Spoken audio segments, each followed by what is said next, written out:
Markus Ferber for EPP.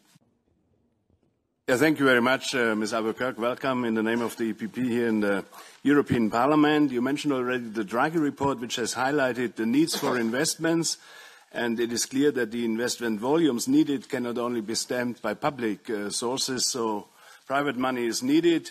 One area where private money could come from are institutional investors, such as pension funds and insurance companies, as they have a long-term perspective. And as I was the negotiator for the Solvency II adjustments, where we introduced some possibilities for more investments, we see now that the first working papers from the Commission go in a different way. So how will you fulfill the Draghi requirements that investments are needed, and how can the Commission prepare papers, in a sense, what legislators have adopted, and how can you commit yourself for a faithful implementation of the whole package with no dilutions or watering downs?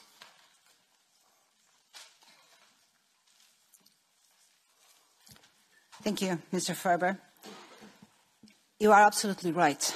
The scale, the magnitude of the challenges ahead of what we must do require that we all come together, bringing public funds and private funds to address the needs of our green, social, and digital transitions.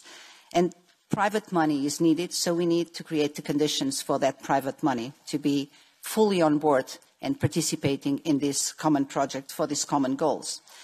These institutional investors, which you mentioned, are obviously very important. Insurance companies are key in capital markets as capital market participants. Solvency II has just been reviewed, as you mentioned, and indeed the changes introduced would allow insurance companies to be more active, would allow them to take more of long-term investment, particularly on equity, which actually matches better the nature of their long-term liabilities, but also the fact they are less dependent now on short-term market volatility is also supportive for the activity of insurance companies within the capital markets.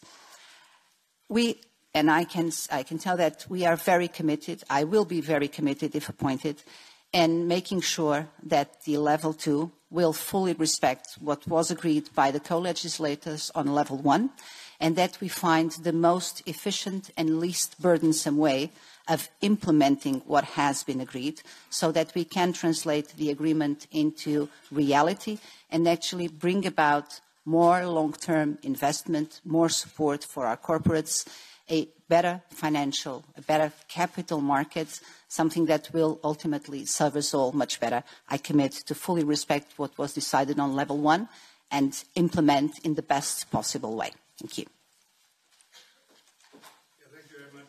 Thank you very much for this commitment. In his report, Mario Draghi also makes explicit reference to Solvency II and recommends, and I will quote now him, assesses whether further changes to the capital requirements under Solvency II are warranted by further reducing the capital charges on equity investments held for the long term. End of the quote.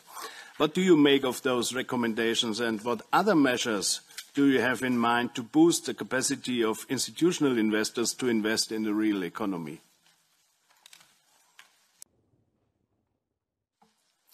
Thank you again, Mr. Ferber. I would say that now we have just reviewed Solvency II, so I would give it some time to see whether the changes already introduced do produce the necessary results. There is still a lot of work to be done to make this agreement implementable on the ground. So I would give it some time to see if it works. We have been producing a lot of legislation in recent years. I believe that we also need to give it some time to settle in and see whether it's working or not. That being said, and if confirmed, I will always stand ready to assess whether other changes are necessary or adequate to deliver the results, because our focus must be on what we need to deliver and do whatever is necessary to get there. Thank you.